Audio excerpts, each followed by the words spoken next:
They laughed when you were invisible, ignored you when you were struggling. And now they speak about your success, like they always knew you would make it. Funny, isn't it? The same mouths that called you crazy are suddenly calling you disciplined. The same eyes that look down on you are now watching every move you make. People don't believe in potential. They believe in proof. And until your pain turns into results, they treat your vision like a joke. But you stayed silent. You kept building in the dark while they entertained themselves with your failures. Because deep down, you understood something dangerous. The louder the doubt around you becomes, the more terrifying your comeback will be. Silence is dangerous. Not because it says nothing, but because it hides everything. Most people fear silence because when the noise disappears, they are left alone with their insecurities, their failures, and the truth they spend every day trying to escape. That's why the world is loud. Constant opinions, constant judgment, constant distractions. People talk too much because they are terrified of thinking too deeply. But you chose silence differently. You disappeared while everyone else performed for attention. While they begged for validation, you stayed in the shadows, quiet, watching, learning, becoming something they couldn't understand, and that confused them. People get uncomfortable when they can't read you. They start creating stories about you because silence gives them room to project their own fears. They call you weak because you don't react. They call you lost because you're not explaining yourself. They mistake your patience for powerlessness. That's the funny part about silence. Weak people think loudness is strength. They think aggression means confidence. They think the person screaming the most in the room must be the one in control. But real power doesn't need to announce itself. A lion doesn't waste energy convincing sheep that it's dangerous. You stopped explaining yourself, and suddenly people became angry. Isn't that strange? The moment you stopped begging to be understood, they became desperate to understand you. Because silence changes the balance. The person who talks too much reveals everything: their emotions, their intentions, their weaknesses. But the silent one, nobody knows what's happening inside their mind. That uncertainty scares people more than anger ever could. They laughed when you stayed quiet during disrespect. They expected emotional reactions. They expected you to break down, defend yourself, scream back, prove something. But silence ruined their expectations. Your calmness became a mirror reflecting their own chaos. And people hate mirrors that expose them. See, silence is not emptiness. Silence is preparation. While others waste years arguing, complaining, and showing off, silent people build. They sharpen themselves in private. Every sleepless night becomes fuel. Every insult becomes information. Every betrayal becomes training. And nobody noticed because growth is quiet. Destruction is loud, but creation happens in silence.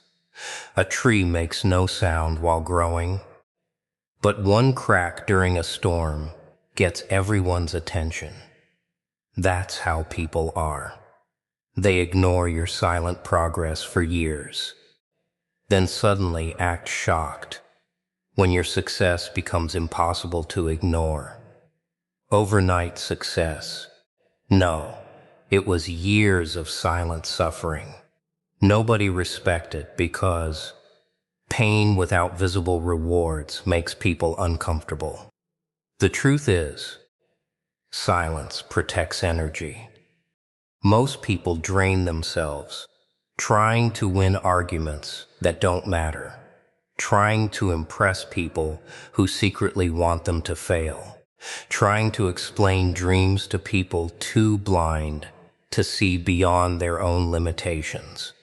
But silence cuts all of that off. It creates distance between you and the noise. And in that distance, clarity appears.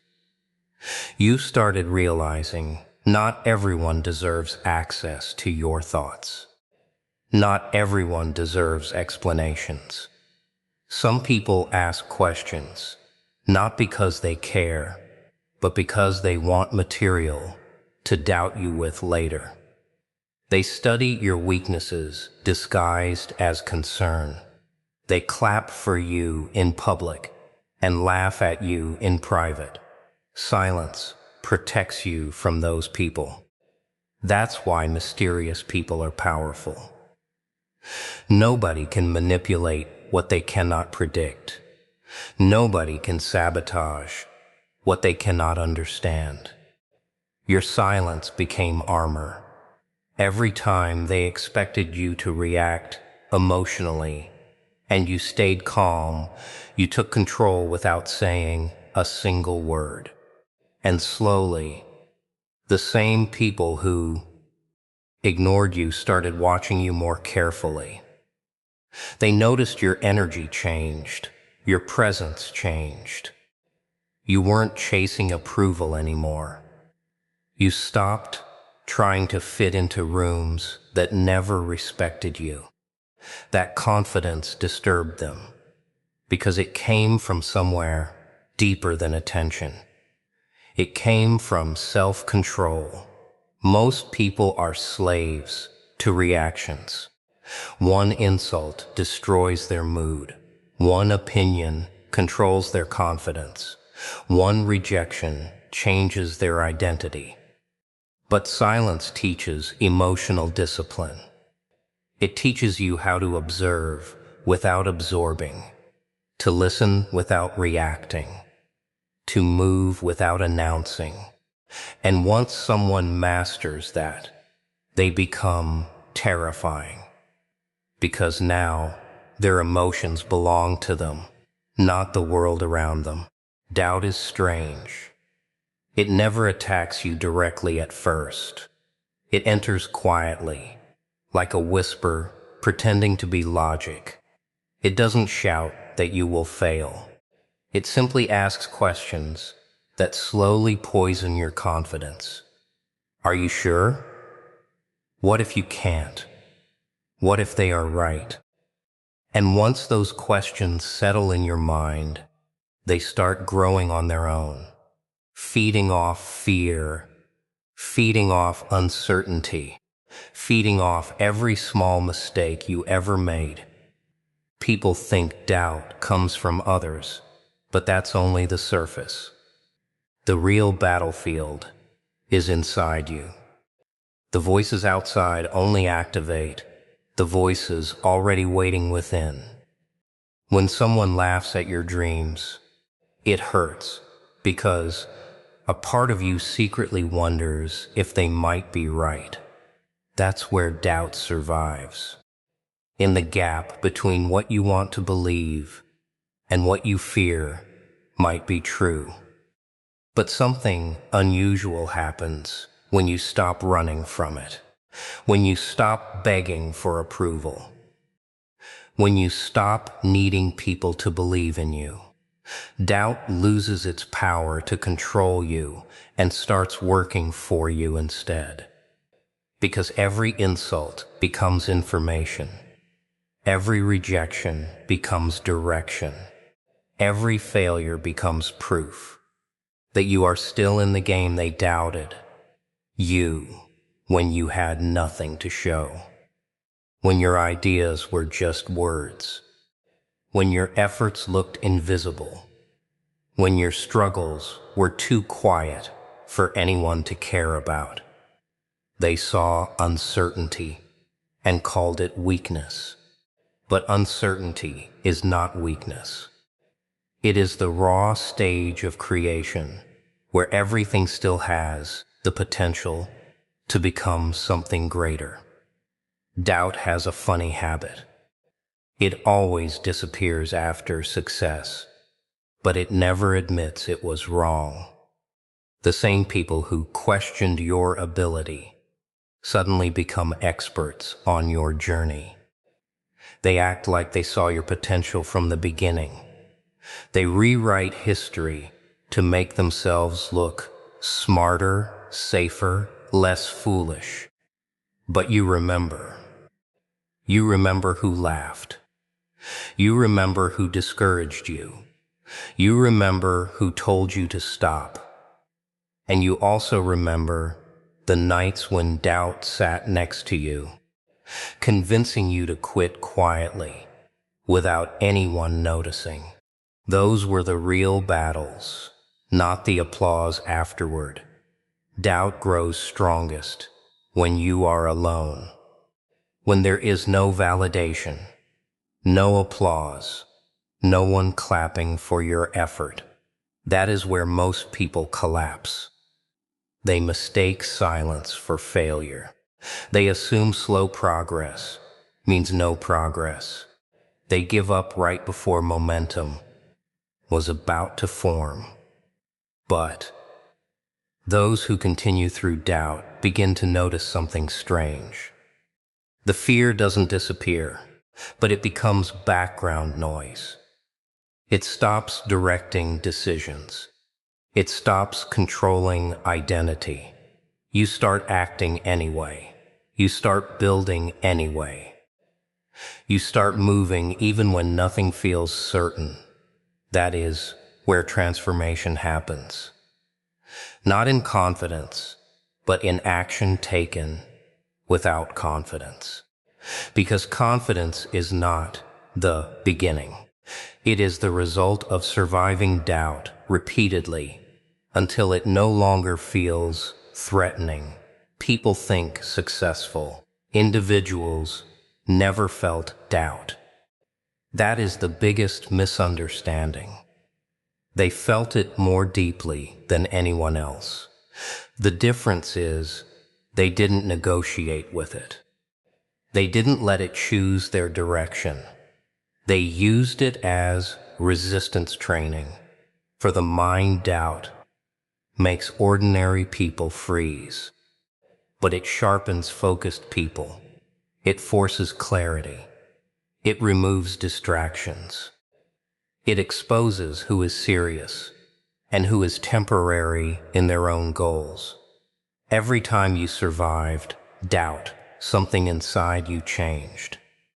You stopped needing certainty before taking action. You stopped waiting for permission. You stopped believing that confidence must come first. And slowly, something dangerous developed inside you. Not arrogance, not ego, but certainty built from experience. The kind that doesn't need explanation. The kind that doesn't argue.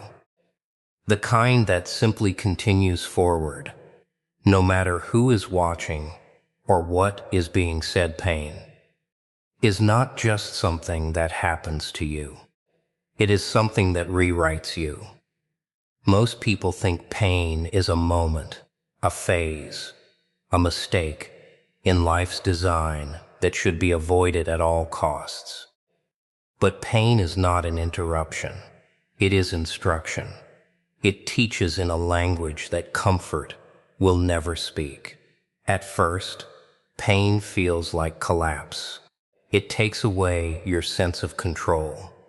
It makes simple things heavy. It turns thoughts into pressure and days into survival. People around you expect you to react in predictable ways. They expect you to break, to complain, to give up, to become smaller under the weight of what you are feeling.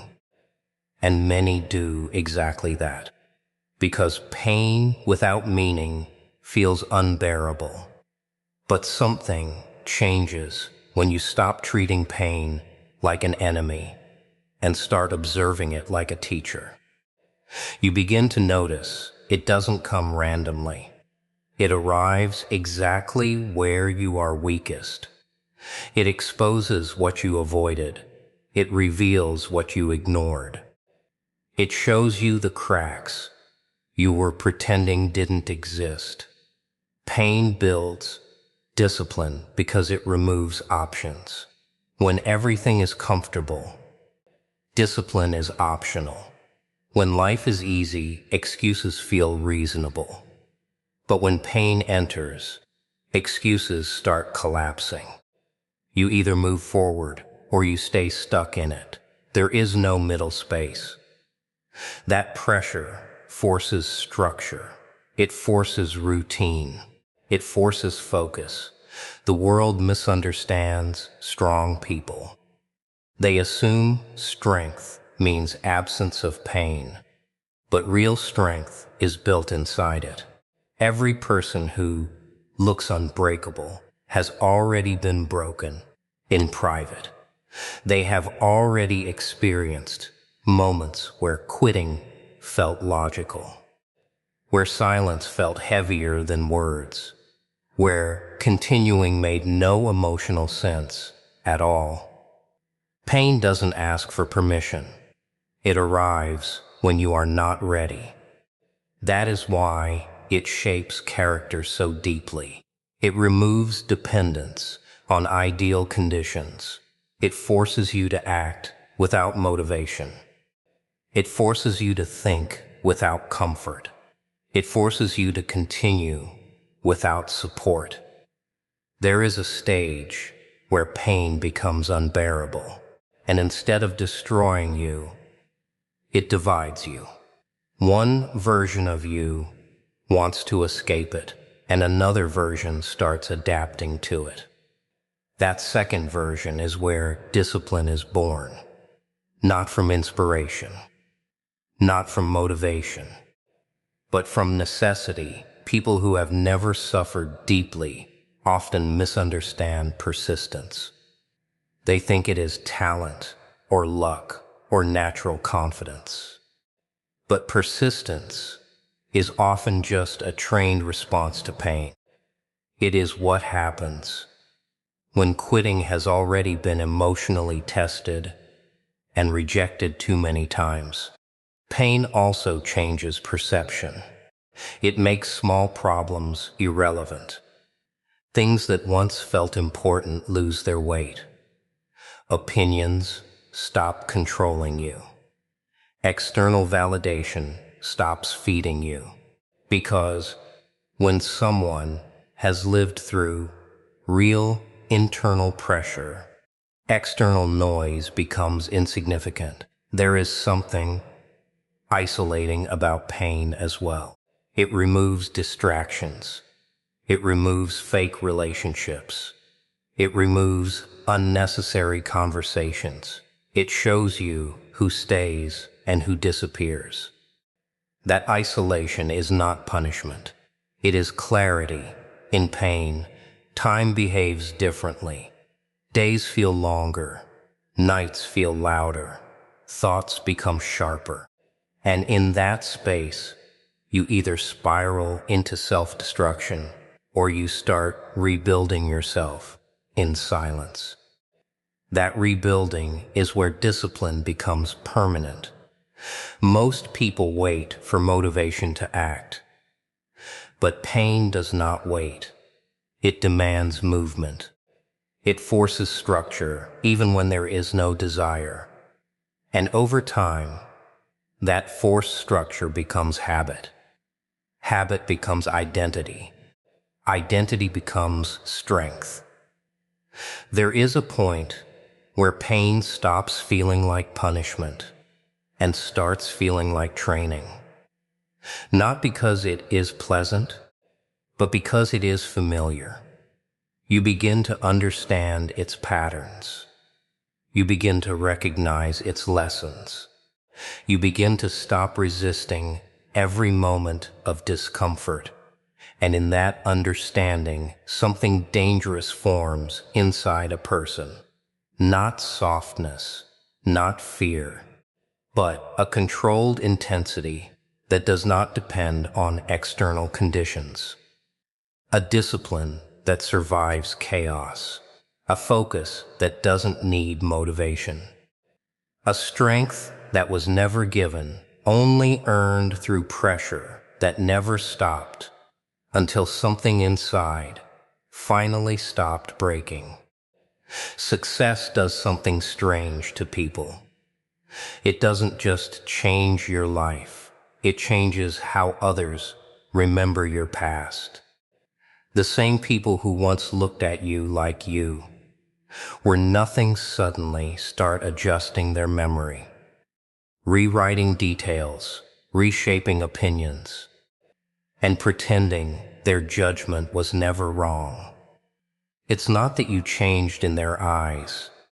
It's that your results forced them to change the way they speak about you.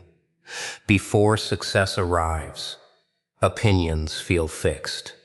They are sharp, confident, almost arrogant. People are certain about who you are, what you can become, and how far you will go. They place you in a category and close the door. They decide your limits without asking you. And at that stage, their words feel like final verdicts, but success breaks verdicts. It doesn't argue, it doesn't defend, it simply exists loudly enough that denial becomes uncomfortable. When results appear, people start feeling something they don't like admitting: confusion. Because reality no longer matches what they believed about you. And instead of accepting that they were wrong, they begin adjusting their interpretation of the past. That's where the rewriting begins. Suddenly, the same people who doubted you start saying things like they always knew you had potential. They soften their criticism. They reframe their distance as observation. They transform ignorance into foresight. Not because they changed, but because success makes truth socially expensive to maintain. Before success, silence was interpreted as weakness. Struggle was seen as proof of inability. Failure was treated as identity. But after success, those same moments are rebranded as preparation, growth, resilience. Nothing in your journey changes, except the audience looking at it. This is the hidden nature of validation. It is not given based on truth, but based on outcome. People rarely judge effort in real time. They judge results after they appear. And once results are visible, their language adapts automatically, as if they were never against you in the first place. There is a strange reversal that happens when you succeed. The people who ignored you start remembering your presence. The people who dismissed you start quoting your early efforts. The people who underestimated you start positioning themselves closer to your journey, as if proximity to your success can rewrite their distance during your struggle. But success also exposes something uncomfortable about human nature.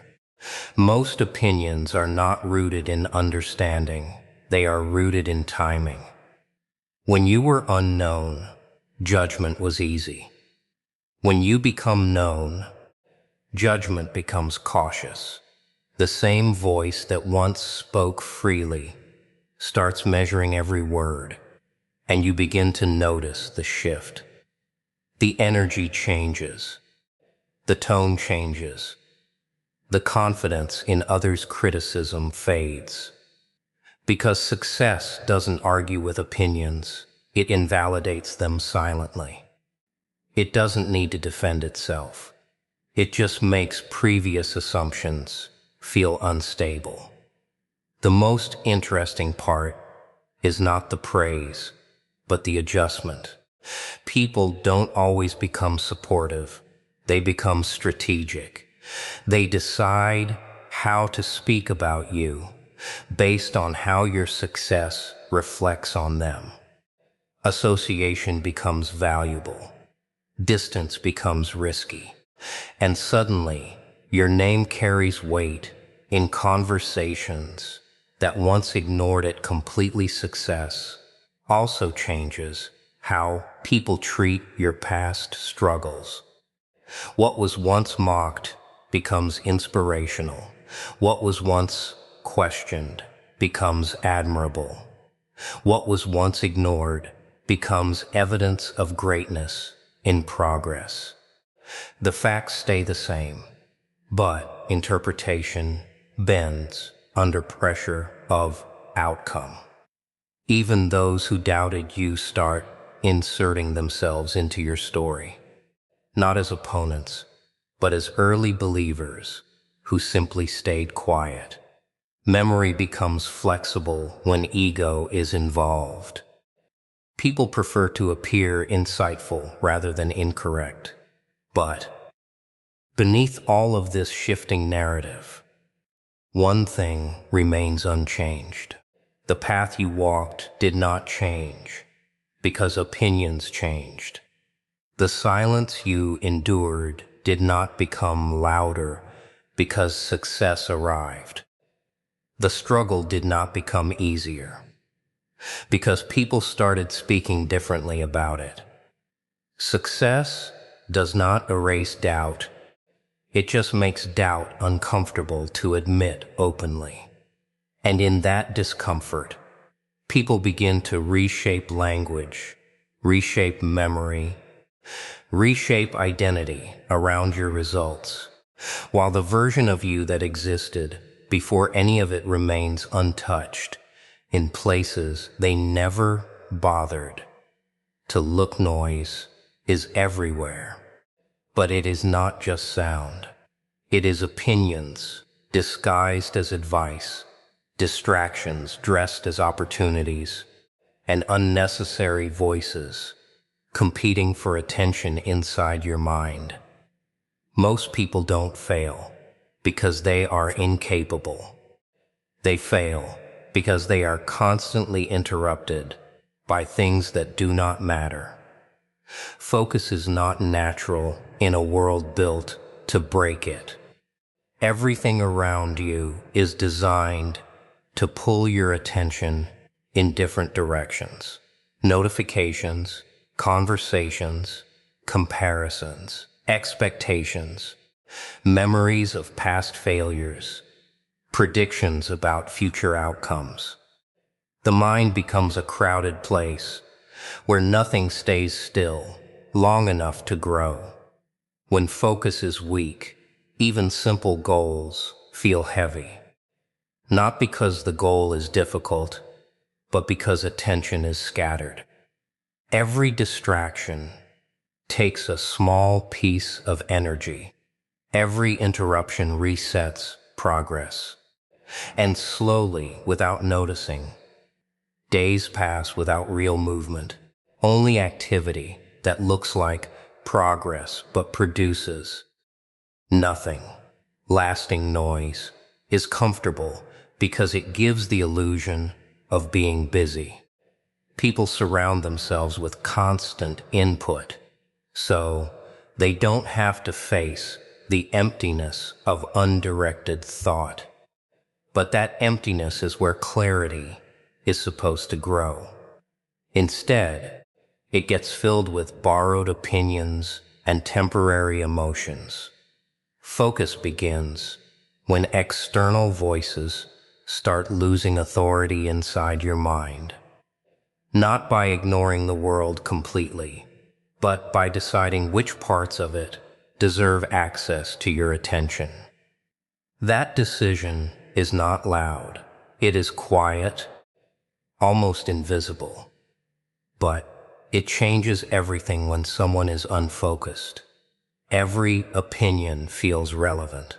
Every criticism feels personal. Every suggestion feels like direction. But when focus develops, noise becomes background. It still exists, but it no longer guides decisions. It no longer creates confusion. It no longer disrupts direction.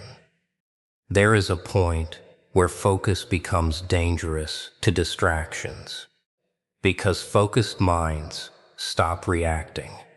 They stop entertaining unnecessary thoughts. They stop switching direction based on emotion. They begin to move in one line, even when everything around them is moving in chaos. People often underestimate the power of uninterrupted attention. They think success comes from intelligence or opportunity, but attention is the real currency. Where attention goes, energy follows. Where energy follows, results form. And most people scatter both without realizing it. Noise tries to convince you that everything is urgent, that every opinion matters, that every comparison is a measurement of your worth. But focus destroys urgency that is not real. It filters importance. It removes emotional reactions from decision-making. The mind, without focus, reacts to everything. A comment changes mood. A delay changes motivation. A failure changes identity. But a focused mind separates event from emotion. It observes without absorbing. It continues without negotiating with distraction. There is also a strange loneliness in focus, because not everyone understands it. People who live in noise assume silence means nothing is happening. They don't see the internal discipline required to ignore what they are addicted to. They misinterpret calmness as inactivity, but focus builds things slowly, almost invisibly. While others are switching between ideas, focused effort continues in one direction. While others are seeking validation, focused effort is building structure. While others are reacting, focused effort is constructing something that does not depend on reaction. Noise always tries to return. Even when you think you have control, it waits in different forms. Doubt disguised as caution, fear disguised as logic, distraction disguised as opportunity. That is why focus is not a one-time decision. It is a continuous rejection of everything that does not serve direction. The strongest minds are not the ones that never hear noise. They are the ones that refuse to follow it. They allow thoughts to pass without attachment. They allow opinions to exist without influence. They allow chaos to remain outside while maintaining structure inside, and slowly, something shifts internally. The need to respond decreases. The need to explain disappears. The need to compare weakens. What remains is direction, repeated consistently, even when motivation fluctuates, even when attention is tested. Even when silence becomes uncomfortable in its own way, pulling everything toward a single line of thought that refuses to break. Even when interruptions continue forming around it without stopping. Revenge is usually misunderstood. People imagine it as noise, as anger, as destruction that needs to be seen and heard. But real revenge is quieter than that. It doesn't explode in front of people. It doesn't argue. It doesn't announce itself. It grows in silence. And it waits. Most people waste their energy trying to prove a point to those who doubted them. They want validation. They want apologies. They want recognition from the same people who once ignored them. But that need becomes a trap because it keeps them emotionally tied to the same place they are trying to escape. There is a different kind of response. Not emotional, not reactive, not loud. It is results. Results don't argue, results don't explain. Results simply exist. And in their existence, every doubt becomes irrelevant. Revenge through results begins when attention shifts from people to progress, when the focus is no longer on who doubted you, but on what you are building. At first, it feels unfair. The mind wants justice. It wants acknowledgement. It wants closure. But closure is not always given by others. Sometimes it is created by distance and growth. The strongest form of revenge is not making someone feel wrong. It is making your old version unrecognizable. When the person you were becomes unrecognizable, even to those who underestimated you, something powerful has changed. Not in them, but in you.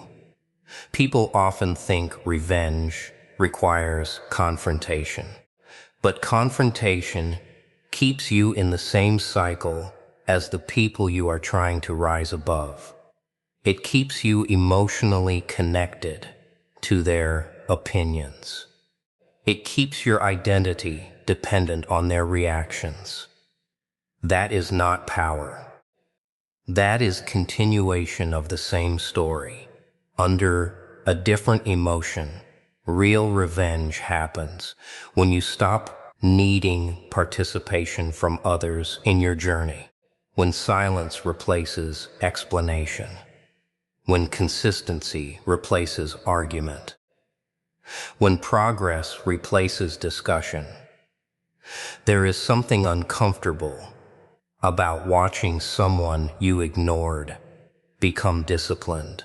It removes the comfort of assumption. It disrupts the narrative people built about them. And instead of reacting emotionally, they begin to adjust their language carefully because the truth has already moved beyond what they expected. Revenge through results is slow.